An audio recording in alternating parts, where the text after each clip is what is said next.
aujourd'hui, le but de notre navigation, c'est d'aller vers la Bretagne, donc d'aller vers Rennes. Hein. Un instructeur bénévole, par définition, c'est quelqu'un qui est passionné par l'aviation et qui a envie de transmettre sa passion. Et donc sur notre trajet, déjà première chose, il faut déterminer évidemment le cap et la distance entre les deux terrains. Donc le cap, d'après vous, on va dans quelle direction là? Ouest. Vers l'ouest, tout à fait. En ce qui me concerne, je suis pilote privé. Donc plein ouest, ce sera un cap 270. Donc vous pouvez mesurer sur la carte. Et sur la carte, vous allez retrouver avec un compas, vous allez trouver un cap 250. L'idée, c'était de transmettre effectivement ma passion pour l'aviation à des jeunes et essayer de faire en sorte qu'ils travaillent plus tard dans le métier aéronautique, soit en tant que pilote, soit en tant qu'ingénieur, soit en tant que navigant ou dans différentes fonctions. Le BIA est un programme d'initiation qui se fait en lien avec l'éducation nationale et qui est un programme mixte entre l'aviation civile et l'éducation nationale.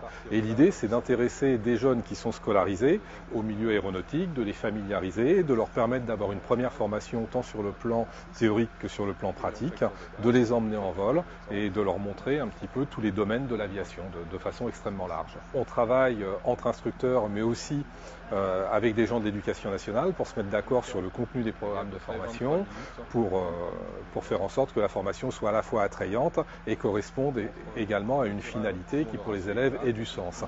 L'aviation est un très beau domaine d'interdisciplinarité et qui permet de mettre justement en application des disciplines qui sont un peu plus académiques puisqu'on va avoir besoin de mathématiques, de physique, mais aussi d'histoire, de géographie, sciences de la vie et de la terre, lorsqu'on va faire de la météo, des choses comme ça. Donc ça leur démontre également qu'un domaine d'application qui pourra peut-être être leur domaine professionnel futur va nécessiter des compétences académiques que eux voient tous les jours au travers des matières qui leur sont enseignées tant en collège qu'en lycée. J'ai voulu faire le BIA parce que c'était un domaine intéressant, l'aéronautique, et ça ouvrait une porte pour mon avenir. On croit toujours que c'est un domaine pour les garçons.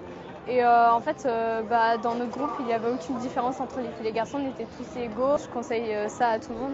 Il faut savoir que dans chaque académie, il y a un CIRAS qui est l'organe de coordination de toutes les formations qui pourraient se monter. Et ensuite, un chef d'établissement qui désirerait monter une formation de ce type-là, soit prend contact avec son CIRAS dans son académie, soit prend contact avec l'aéroclub local, aéroclub avion, aéroclub ULM, aéroclub vol à voile ou pourquoi pas aéroclub parachutisme. Nous faisons au niveau de l'éducation nationale un effort considérable avec un site sur Eduscol qui est accessible par une adresse très simple maintenant qui est monbia.fr.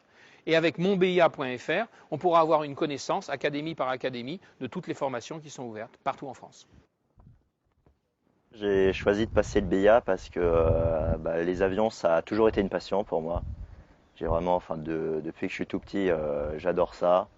Et donc je me suis dit, pour commencer, pour voir à quoi ça ressemblait, comme c'est une initiation, ça nous montre ce que ça va être plus tard. Parce que moi, je compte passer tout ce qui est le brevet de base, le brevet de pilote. Et puis pourquoi pas après aller faire des études de pilote. J'aimerais pouvoir piloter un avion pour en faire un loisir. Faire le BIA, c'était une bonne opportunité pour moi parce que ça permettait d'obtenir des bourses pour le brevet de base. J'aimerais bien faire plus tard ingénieur aéronautique ou peut-être pilote.